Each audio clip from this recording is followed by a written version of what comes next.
So good morning guys, good morning. তো এখন চলে এসেছি তমলুক স্টিমার ঘাট। তো প্রথমেই সবাইকে জানাই নিউ ইয়ারের অনেক অনেক শুভেচ্ছা। ঠিক আছে, তো তোমরা যারা যারা এই শীতকালে একটু ঘোরার জন্য বা পিকনিক করার জন্য স্পট খুঁজছো, তো তমলুকের ভিতরে কিন্তু সেরা জায়গা হতে পারে এই জায়গা। দেখতেই পাচ্ছ তোমরা লোকেশানটা। তো এই লোকেশান কিন্তু আমরা চলে এসেছি, বর্তমানে রয়েছে তমলুক স্টিমার ঘাটে। তো চলো বেশি ভাট না বকে সোজা ভিডিওটা শুরু থেকে শুরু করা যাক, চলো।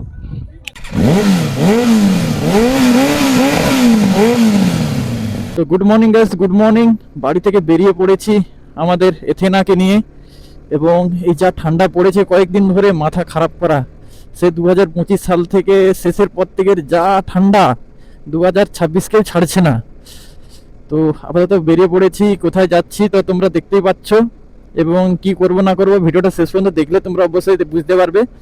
তো এখন আছে কিন্তু আমাদের ময়নার ব্রিজ, ময়না যে ফ্লাইওভার, সেই ফ্লাইওভারের ওপরে। এবং আমাদের ময়না তুমি সবাই জানো যে হেরিটেজ ময়না। কারণ কি বলো তো হেরিটেজ হওয়ার কারণ হলো এই জিনিস, এই রাজারগড়। আমাদের ইতিহাসের পাতায় লেখা সেই রাজারগড়, রাজারগড়ের যে রাস, সেই রাসের জন্য ফেমাস কিন্তু আমাদের ময়না। এবং ময়না কিন্তু আরও একটা জিনিসের জন্য ফেমাস, সেটা হলো মাছের চাষ। ঠিক আছে, তো চলো। আপাতত খুবই ঠান্ডা কিন্তু ওয়েদার, সবার মুখে, পশ্চিমবঙ্গের মুখে একটাই কথা, উহ বাবারে কি ঠান্ডা। পশ্চিমবঙ্গের মুখে একটাই কথা, উহ বাবারে কি ঠান্ডা। তো আপাতত রোদ বেরিয়েছে একটু, তো সোজা আমরা চলে যাচ্ছি এখন তমলুকের দিকে। এবং তমলুকের কোথায় যাচ্ছি, কি করছি, সেটা যদি পুরোটা দেখতে চাও অবশ্যই কিন্তু তোমাদেরকে চোখ রাখতে হবে কোথায়, এই ভিডিওটার উপরে। ঠিক আছে, তো চলো আপাতত আস্তে আস্তে করে এগোই, এবং রুট জার্নিটা তোমাদের সাথে শেয়ার করব, এবং সেখানে গিয়ে কি কি এক্সপিরিয়েন্স করছি এবং কি কি ফান করছি সেগুলোও কিন্তু তোমাদের সামনে তুলে ধরবো। ঠিক আছে, তো চলো। আপাতত ময়নার ব্রিজ পেরিয়ে আমরা কিন্তু এন্টার করে গেছি তমলুক থানায়, এবং তমলুক থানার উপরে এসে কিন্তু সোজা চলে এলাম ব্রিজের উপরে। ঠিক আছে, তো চলো আস্তে আস্তে করে এগিয়ে যাই আমরা। বন্ধুরা, তোমাদের সাথে একটা জিনিস শেয়ার করতে মন চাইলো। ঠিক আছে, তো বলে দিচ্ছি, আমরাও কিন্তু সেগুলো ফলো করি। তো এই যেহেতু শীতের রাতে কুয়াশা অনেক থাকে, শীতের রাতে বা তোমার ভোরের দিকে যারা রাইড করো, বড় বড় লং রাইড, তো তারা কিন্তু অনেকজনই দেখেছো, তোমরা ইউটিউবে দেখেছো বা অনেক সোশ্যাল প্ল্যাটফর্মে দেখেছো যে সবাই কিন্তু ফগ লাইট ইউজ করে। ফগ লাইটটা কেন ইউজ করে জানো কি? কেউ যদি জেনে থাকো অবশ্যই কমেন্ট করবে। ঠিক আছে, আর যদি না জেনে থাকো তাহলে তোমাদের ভাই বলে দিচ্ছে, একটু শুনে নাও মন দিয়ে। তো ফগ লাইটটা ইউজ করি মেনলি আমাদের বাইকের যে লাইট, সেটা তো এলইডি হওয়ার জন্য তো সাদা লাইট থ্রো করে। তো সেই সাদা লাইট কিন্তু কুয়াশা সাদা হওয়ার জন্য সেটা কিন্তু ঠিক হয় না, তো জিনিসটা আরও হেজি হয়ে যায়, মানে রাস্তা কিন্তু ঠিক মতো দেখা যায় না। তাই জন্য দেখবে যাদের কিন্তু ফগ লাইট লাগানো নেই তারা কিন্তু ইউজ করে কি হ্যাজার্ড।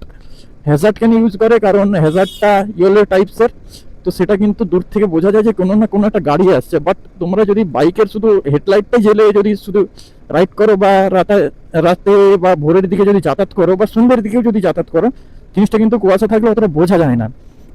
তো সেই জন্য কিন্তু অনেকজন কিন্তু এই ফগ লাইট ইউজ করে। এবং ফগ লাইটের কোনটা, ওয়ার্ম টোনটা, যেটা ইয়েলো কালারের, যেটা ওই লাইটটা থ্রো করলে তাহলে কিন্তু রাস্তাটা পুরো পরিষ্কারভাবে দেখা যায়। যেহেতু হলুদ রং এবং সাদা রং হলে তো বুঝতেই পারছো সাদা কুয়াশা, তো এবং সাদাতে সাদাই মিশে যাচ্ছে, কোনো বোঝাই যায় না। তো এই জন্য কিন্তু সবাই কিন্তু ফগ লাইটটা ইউজ করে, এবং আমরাও ইউজ করি জিনিসটা। ঠিক আছে, তো চলো আপাতত কিন্তু চলে এসেছি অনেকটা দূরেই। তো ঠান্ডাও লাগছে অনেক, দুপুর হতে চললো প্রায়, তাও কিন্তু সূর্য মামা বেশ ভালোই তাপ দিচ্ছে, তাও কিন্তু সেই ঠান্ডার কাছে হার মেনে যাচ্ছে এই তাপ। এতটাই ঠান্ডা ভাই, এতটাই ঠান্ডা। এখন বাজে কিন্তু বেলা 1টা। ঠিক আছে, বেলা 1টা বেজে 9 মিনিট হয়ে গেছে। দেখতে পাচ্ছ আকাশের পরিস্থিতি, এবং সাইডে দেখতে পাচ্ছ, তাও কিন্তু ভাই ঠান্ডা কমছে না ভাই, আলাদা রকম লেভেলের ঠান্ডা। তো তোমরা পিকনিক এবং সেলিব্রেশন কে কোথায় কেমনভাবে করলে এই 25শে ডিসেম্বর বা 31 ডিসেম্বর বা এই 1 জানুয়ারিতে, অবশ্যই কিন্তু তোমরা কমেন্ট করে জানাবে। আর তোমাদের ভাই কোথাও পিকনিক করতে বা কোথাও সেলিব্রেশন করতে যায়নি, কারণ একটু কাজ থাকার জন্য সেই জিনিসটা হয়ে উঠছে না আর কি। তো সেই জিনিসটা সব বন্ধু বান্ধবরা মিলে একটা ডেট ফিক্সড করলাম, যে ওটা হবে 8 তারিখে আমাদের পিকনিক, যেটা নতুন বছরের আসার জন্য যে তাকে শুভকামনা জানিয়ে নিজেদের কাছে আপন করে টেনে নেব। সেই আপন করে টেনে নেওয়ার জন্য আমরা কিন্তু 8 তারিখে সেলিব্রেশন করবো এই হ্যাপি নিউ ইয়ারটা। ঠিক আছে, তো চলো আস্তে আস্তে করে কিন্তু আমরা চলে যাচ্ছি তমলুকের দিকে। এখন চলে এসেছি প্রায় স্কুলের কাছে। বাইক চালাতে হলে সবসময় সেফটিটা মেনটেন করে চলতে হয় বন্ধু। কেন বলো তো? তুমি ভাই যদি না সেফটি থাকো, তুমি ধরে নিলাম তুমি হেলমেট পরোনি বা কোনো কিছু গিয়ার আপস করোনি, তুমি ধরো এনি হাও কোনো রকম ভাবে একটা অ্যাক্সিডেন্টের কবলে পড়লে, ধরো তুমি যে কোথাও হিট করলে বা তোমাকে ধরো কোনো গাড়ি পেছন থেকে এসে হিট করলো, তখন কিন্তু ক্ষতিটা তোমারই হবে ভাই। আর তোমার যখন ক্ষতি হবে, তোমার ফ্যামিলি মেম্বারস, বাবা মা বউ ছেলে মা বোন যেই থাকুক না কিন্তু ভাই তারা কিন্তু এফেক্টেড হবেই। তো সেই জন্য আপাতত কিছু পরো না পরো, হেলমেটটা পরবে যাতে মাথাটা সেফ থাকে। বডিতে কোথাও কিছু হলেও কিন্তু সেটা কিন্তু ঠিক হয়ে যায়, বাট মাথাটা যদি তোমার চোট লাগে ভাই, তুমি কিন্তু সেখানে স্পট হয়ে যাবে। ঠিক আছে? তো সেই জন্য সবাইকে রিকোয়েস্ট করা ভাই, তোমাদের ভাইয়ের যদি ব্লগস দেখে থাকো, সবাইকে একটাই রিকোয়েস্ট, সবাই হেলমেট পরবে এবং গিয়ার সাফ করে কিন্তু বাইকটা রাইড করবে। ঠিক আছে বন্ধুরা, এখন দাঁড়িয়ে আছে কিন্তু নিমতৌড়িতে, এবং নিমতৌড়িতে ক্রসিংয়ে দেখতে পাচ্ছ যে পুলিশ কিন্তু ফাইন মারছে। যত সব মাথায় হেলমেট নেই সব কিন্তু বসে বসে সব দাঁড়িয়ে দাঁড়িয়ে স্যাররা ফাইন মারতেছে। তো আমারও বন্ধুর মাথায় হেলমেট ছিল না, তো তাই জন্য কিন্তু তাকে নামিয়ে দিয়েছি, সামনে দাঁড়িয়ে আছে। আমি কিন্তু একাই আপাতত বাইকের উপরে দাঁড়িয়ে আছি। তো স্যাররা কিন্তু তাদের ডিউটি পালন করছে। যতজন হেলমেট পরেনি সবাইকে কিন্তু দাঁড়িয়ে দাঁড়িয়ে হেলমেটের জন্য এবং ড্রাইভিং লাইসেন্স বা আদার্স পেপারের জন্য কিন্তু দাঁড়িয়ে দাঁড়িয়ে সব ফাইন করেছেন। তো জিনিসটা থেকে অনেকটাই ভালো যে আপাতত ফাইনটার জন্য তো ভয়ে মানুষ আপাতত হেলমেটটা পরবে, নিজের সেফটি না ভেবেও। আপাতত স্যারদেরকে অনেক ধন্যবাদ যে স্যাররা ফাইন মারলে অন্তত হেলমেটটা তো আপাতত পরবে নিজের সেফটিটার জন্য, মানে সেফটির জন্য নয়, পুলিশের ফাইনের ভয় থেকে বাঁচার জন্য। তো চলো আস্তে আস্তে করে এগিয়ে যাই। এখন দাঁড়িয়ে আছে সিগন্যালে, সিগন্যালটা ছাড়লে কিন্তু আমরা নিমতৌড়ি পেরিয়ে তমলুকের দিকে রওনা দেবো। ঠিক আছে? তো ভিডিওটা শেষ সুন্দর দেখতে থাকো তোমরা। বন্ধুরা তোমরা দেখতেই পেলে কিন্তু নিমতৌড়ির যে ক্রসিংয়ে কিন্তু স্যাররা কিন্তু ধরে ধরে সবাইকে ফাইন মারতিছে। এবং ফাইন মারতিছে কেন ভাই? তোমাদের সেফটির জন্য, তোমাদের কথা ভেবে পুলিশ ফাইন মারছে, আর তোমরা ভাই হেলমেট না পরে ঘুরতেছো। এই ভাববার বিষয় আছে ভাই। এত তো বাড়ি থেকে বেরিয়ে আসছো যখন, একটা হেলমেট যদি পরেই আসো ভাই, কি যায় আসে, কি যায় আসে ভাই? তুমি যদি অ্যাক্সিডেন্টের কবলে পড়ো ভাই, তুমি তো সেফলি ভাবে বাড়িটা ফিরতে পারবে, তাই না? তো সেই জন্য ভাই অবশ্যই কিন্তু তোমরা হেলমেটটা আপাতত পরো, হেলমেটটা পরবে। এবং বাইকে দেখবো অনেকজন লুকস ইনহ্যান্স করার জন্য কিন্তু সবাই কি করে, যে লুকিং গ্লাসটা খুলে দেয়। ভাই তুমি যদি লুকিং গ্লাসটাই খুলে দাও, তাহলে তোমার পেছন থেকে কি বাইক আসছে না কি গাড়ি আসছে তুমি দেখবে কি করে? এবং না দেখতে পেলে, তুমি পাস না দিলে, তোমাকে যখন অ্যাক্সিডেন্টের যে তুমি কবলে পড়বে সেটা কিন্তু তোমরা বুঝলে না। তোমরা লুকস ইনহ্যান্স করার জন্য কি করলে ভাই, লুকিং গ্লাস খুলে দাও। সেটা ভাই অবশ্যই কেউ করো না। এবং লুকিং গ্লাসের জন্য কিন্তু ফাইন থাকে। ঠিক আছে? তো জিনিসগুলো সবকিছু কিন্তু মাথায় রাখবে তোমরা।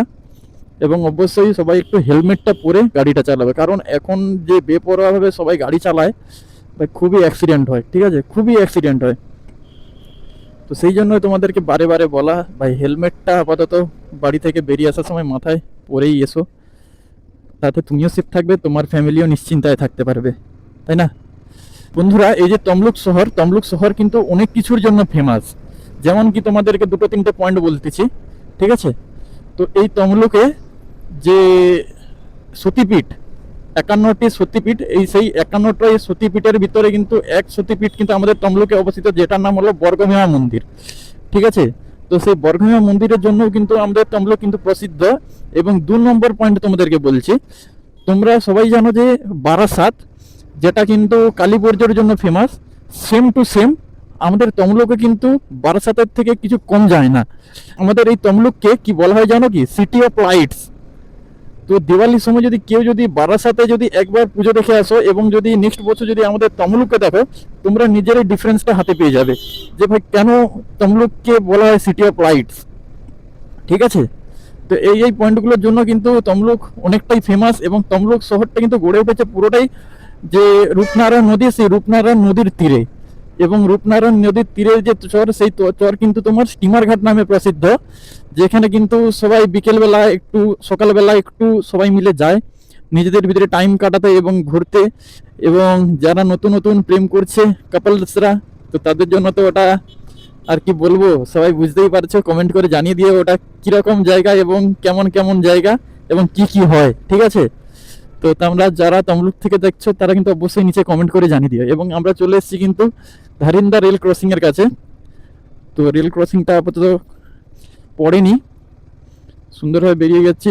মেবি এক্ষুনি উঠেছে, কারণ দেখতে পাচ্ছ ভিড়টা দেখেই তোমরা বুঝতে পারছো। তো চলো আপাতত ভিড়টা ঠেলে আমরা তমলুকের সিটির ভেতরে এন্টার করি, টাউনের ভিতরে এন্টার করে তোমাদের সাথে আবার কথা বলছি। চলো বন্ধুরা, অলরেডি কিন্তু ক্রসিং পেরিয়ে কিন্তু আমরা এন্টার করে গেছি তমলুক টাউনের ভেতরে।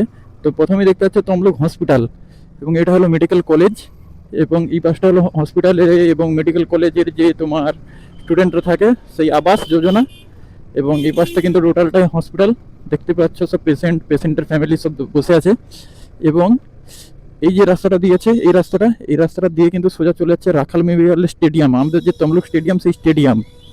তো চলো আস্তে আস্তে করে আমরা টাউনের ভেতরে এন্টার করছি, এবং টাউনের ভেতরে এন্টার করে কোথায় যাচ্ছি না যাচ্ছি তোমরা ভিডিওটা দেখতে থাকো, তাহলে বুঝতে পেরে যাবে যে কোথায় যাচ্ছি আমরা।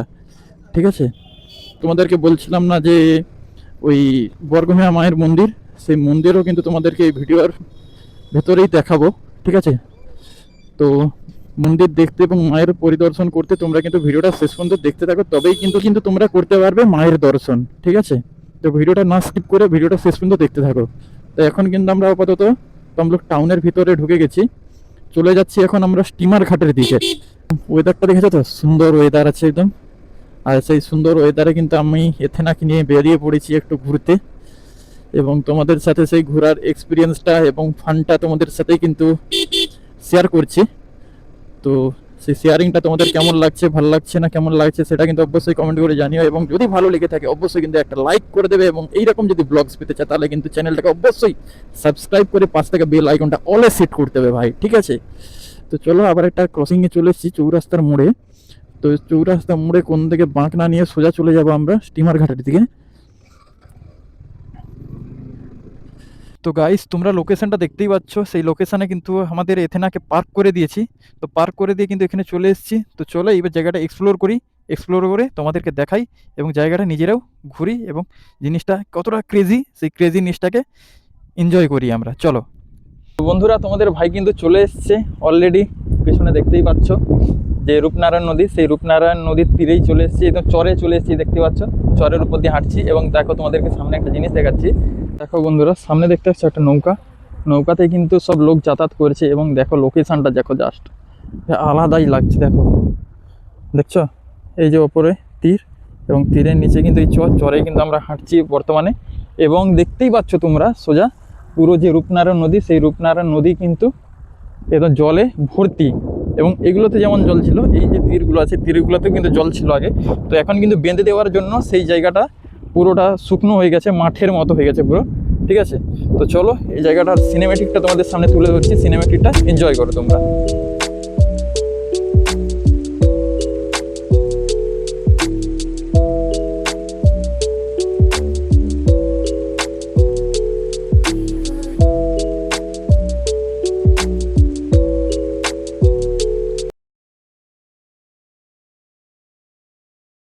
লোকেশনটা ভাই কিন্তু সেরা লোকেশন। এখানে তোমরা যারা যারা পিকনিক করে গেছো 25শে ডিসেম্বর বা 31 ডিসেম্বর বা 1 জানুয়ারিতে হ্যাপি নিউ ইয়ার সেলিব্রেশন করে গিয়েছো, তোমরা কিন্তু একটা সেরা সুন্দর লোকেশানে করে গেছো। এবং যারা যারা এখনও করে যাওনি বা পিকনিক করে যাওনি বা এখানে ঘুরতে আসোনি, তোমরা কিন্তু অবশ্যই কিন্তু এই জায়গাটা একবার চেক আউট করতে পারো। ঠিক আছে, তো লোকেশানটা কিন্তু খুবই সুন্দর লোকেশান, তো তোমাদেরকে দেখাচ্ছি দেখো, এবং আমরাও দেখছি।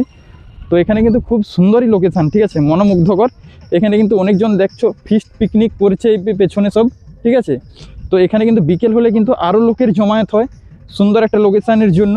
ঠিক আছে, তো দেখো ভিডিওটা শেষ পর্যন্ত, যতটা এনজয় করছি আমরা, হয়তো তোমরাও এই ব্লগটার দ্বারা ততটাই এনজয়মেন্ট তোমরা এই ভিডিওটার দ্বারা নিতে পারবে। এবং এই দেখো, দেখতে পাচ্ছ এই সব যে লোকগুলো বসে আছে, এরা কিন্তু সব পিকনিক করছে। ঠিক আছে, সব এরা দেখো পিকনিক করছে, এবং ওই যে লোকগুলো দাঁড়িয়েছে এবং একটা মেয়ে একটা ছেলে, বা এখানে কিন্তু প্রেম অন টপ। তো এরা কিন্তু এখানে পিকনিক করছে, এবং লোকেশানটা দেখেছো কত সুন্দর লোকেশান, দেখো আলাদাই লোকেশান। এবং এখানে কিন্তু কুলপি নিয়ে লোক ঘুরছে, এবং এই দেখো একটা বাইকার এসছে। ঠিক আছে, এই যে স্কুটিটা আছে, স্কুটিটার পেছনে একটা বাইকার এসছে অনেক দূর থেকে, কথা বললাম। তো চলো দেখতে পাচ্ছ মাঠটা কীরকম হয়ে গেছে পুরো। এই জায়গাগুলো কিন্তু আগে নদী ছিল, সেই নদী কিন্তু চর ওইরকম হয়েছে, এবং নদী কিন্তু সামনে চলে গেছে, কারণ এটা বেঁধে দিয়েছে তার জন্য এইরকম লোকেশানটা হয়ে গেছে। ঠিক আছে, তো চলো আপাতত যে স্টিমার ঘাট তোমরা যেটা চেনো, সেই জায়গাতে যাই এবং তোমাদেরকে টোটালটা দেখাই।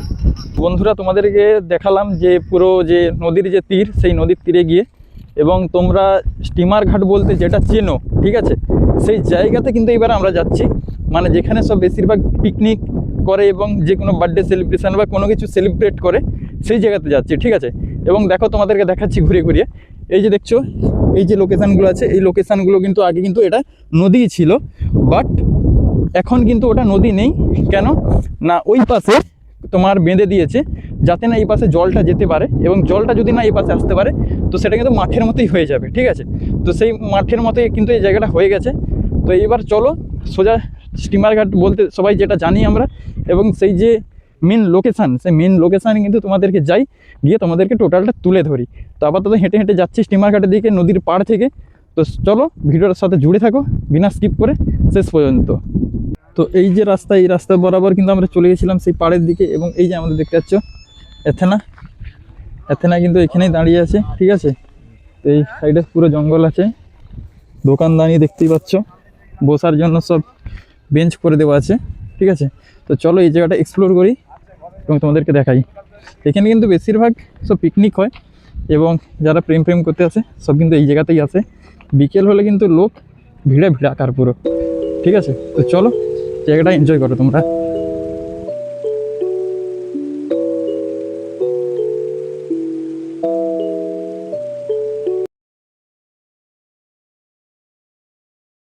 তো শীতকাল মানেই পিকনিক, এবং পিকনিকের জন্য লাগবে কিন্তু একটা স্পট। তো সেই স্পটে কিন্তু তোমরা দেখতেই পাচ্ছ চারিদিকে পিকনিক হচ্ছে। দেখো পেছনে, দেখো এই দিকটায় পুরো পেছনে কিন্তু পিকনিক হচ্ছে, সামনেও পিকনিক হচ্ছে, তোমাদেরকে যেমনভাবে দেখাচ্ছি দেখো সব পিকনিক কিন্তু হচ্ছে। এবং দেখো পেছনে কিন্তু বাথরুমের জন্য একটা বাথরুম করে দিয়েছে। তো সেই বাথরুমে কিন্তু তোমরা ইউজ করতে পারবে যারা পিকনিক করতে আসছো বা ঘুরতে আসছো, ঠিক আছে। তো চলো আপাতত এখানটা একটু টাইম স্পেন্ড করে কিন্তু সোজা বেরিয়ে যাবো আমরা কোথায়, যে তোমাদেরকে বলেছিলাম যে 51 সতীপীঠের ভিতরে এক সতীপীঠ আমাদের তমলুক বড়ভীমা, সেই বড়ভীমা মায়ের মন্দিরে, ঠিক আছে। তো চলো আপাতত বেরোই এখান থেকে। এই হলো মন্দির, দেখতে পাচ্ছ তোমরা। এই সাইডে সব যে পুজোর দোকান, সেই দোকান দাঁড়িয়ে আছে, এখানে সব প্রসাদ সব কিছু কিনতে পারবে। এবং সামনে এই দিকে দেখতে পাচ্ছ, এই দিকটাই কিন্তু হলো তোমার গাড়ির গ্যারেজ, ঠিক আছে। তো এই হলো মেন সিঁড়ি। তো চলো আস্তে আস্তে করে উপরে উঠা যাক। দেখতেই পাচ্ছ মেন যে মন্দির, সেই মেন মন্দিরে কিন্তু আমরা উঠে পড়েছি অলরেডি। এই পীঠ কিন্তু 51 সতীপীঠের এক পীঠ, যেটা হলো বড়ভীমা মন্দির।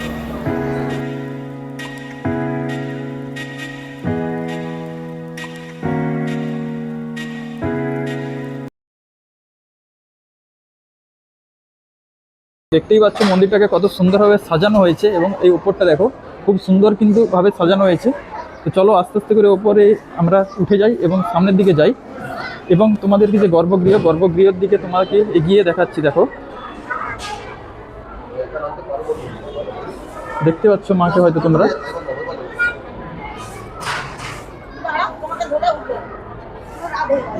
তো চলো আস্তে আস্তে করে এখান থেকে বেরিয়ে যাই, তারপরে তোমাদেরকে পুরো ডিসক্রাইব করছি। তোমরা দেখতে পাচ্ছ এই যে নিচে সিঁড়িতে উঠে কিন্তু এই দেখতে পাচ্ছ মায়ের মন্দির, এবং মায়ের মন্দিরের সামনে কিন্তু বলির দান, এবং এইখানে কিন্তু সিঁদুর ঢালা হয়। তো মন্দিরটা দেখতে পাচ্ছ কত সুন্দরভাবে সাজানো হয়েছে। এবং এই যে এই পাশে দেখো, এই যে ওপরে কিন্তু সব এখানে খাওয়ার হয়, প্রসাদ দান হয়। এবং এই যে গাছটা দেখতে পাচ্ছ, যত লোকের সব মানসিক থাকে, মানত করে, তারা কিন্তু ওই গাছে দড়ি বেঁধে দিয়ে যায়, ঠিক আছে। এবং দেখতে পাচ্ছ নিচেটা দেখো সুন্দরভাবে কিন্তু আলপনা দেওয়া হয়েছে মেন মন্দির সাইডে, ঠিক আছে। তো চলো ভিডিওটা একটু মিউজিকের সাথে তোমরা এনজয় করে নাও।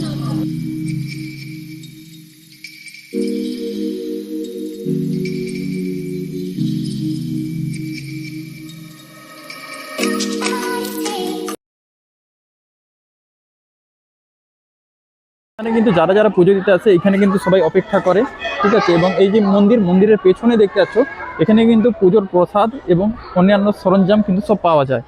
তো দেখাচ্ছি এ পাশে যেমন অপেক্ষা করতে হবে, এবং এই পাশে যেমন প্রসাদ সেবন হয়, সেম কিন্তু এই পাশে মন্দিরের এই পাশেও কিন্তু প্রসাদ সেবন হয়, এবং কিন্তু এখানেও অপেক্ষা করে। বেসিক্যালি এখানটা বেশিরভাগ প্রসাদ সেবনের জন্য জায়গাটা, ঠিক আছে। তো চলো আপাতত মন্দিরটা তোমাদেরকে ঘুরে ঘুরে দেখালাম। তো এইবার কিন্তু বাড়ি যাওয়ার পালি। এখান থেকে শুরু করেছিলাম কিন্তু সেই জায়গাতে চলে এসেছি। তো প্রথম থেকে তোমাদের এবার বলি, তো প্রথম থেকে কিন্তু বাড়ি থেকে বেরিয়ে কিন্তু সোজা চলে গেছিলাম আমরা স্টিমার ঘাটটা তোমাদেরকে পুরো দেখালাম। দেখানোর পরে কিন্তু সোজা আমরা চলে গেছিলাম কোথায় না, বড়ভীমা মন্দির। তো সেই বর্গভীমা মন্দির কিন্তু ঘুরে তারপরে একটু টাইমটা নিজেদের ভিতরে স্পেন্ড করে তারপরে কিন্তু আমরা একটু লাঞ্চ করে নিলাম। লাঞ্চ করে নিয়ে কিন্তু এখন দেখতে পাচ্ছ বিকেল হয়ে গেছে। তো বিকেল বেলাতে কিন্তু আমরা সোজা বাড়ির দিকে রওনা দিচ্ছি, ঠিক আছে। তো এখন দাঁড়িয়েছে আমাদের কিন্তু সেই ঐতিহাসিক ময়নার যে রাজার গড়, সেই রাজার গড়ে একটু ক্যামেরা বাইকে বলবো একটু দেখে দাও আমাদের রাজার গড়টা। তো এই হলো আমাদের রাজার গড়, ঠিক আছে। এবং এই যে ফ্লাইওভারের ওপরে কিন্তু আমরা এখন দাঁড়িয়ে আছি বর্তমানে। তো বন্ধুরা আজকের জন্য ভিডিওটা এইটুকুই ছিল। আশা করি তোমাদের ভিডিওটা ভালো লেগেছে, এবং যদি ভালো লেগে তাহলে অবশ্যই একটা লাইক করে দেবে, এবং কোন পার্টটা সবচেয়ে তোমাদের বেশি ভালো লেগেছে সেই পার্টটা কিন্তু অবশ্যই তোমরা কমেন্ট করে জানাবে, ঠিক আছে। এবং এইরকম যদি ব্লগস পেতে চাও তাহলে কিন্তু অবশ্যই ব্লগস ওই সর্দীপ ইউটিউব চ্যানেলটা কিন্তু তোমাদেরকে অবশ্যই সাবস্ক্রাইব করে রাখতে হবে, এবং সাবস্ক্রাইব করে নিলে হবে না, শুধু পাশে থাকা যে বেল আইকনটা আছে ওইটা কিন্তু অলে সেট করে দিতে হবে। তাহলে তোমাদের ভাই যখনই ইউটিউবে প্রথম কোনো ভিডিও ছাড়বে তার ফার্স্ট নোটিফিকেশন কিন্তু তোমাদের কাছেই ঢুকবে, ঠিক আছে। তো চলো আজকের জন্য বাই, সবাই ভালো থেকো, সুস্থ থাকো, এবং ব্লগস উইথ সর্দীপ ইউটিউব চ্যানেলের সাথে জুড়ে থাকো।